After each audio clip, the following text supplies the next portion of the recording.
పడిపోయిన కెరూబు సామాన్యుడు కాదు. వాణ్ణి బంధించాలంటే ఒకే ఒక్క మార్గం ఉంది.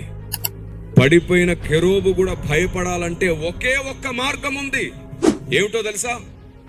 సార్వత్రిక సంఘమంతా కూడా కుమారుని గూర్చిన జ్ఞాన విషయములోను విశ్వాస విషయములోను ఏకత్వం పొందాలి. ఏమిటంటే సార్వత్రిక సంఘమంతా ఒక్కటైతే తప్ప వాడిని మనం చెదగదొక్కలేం.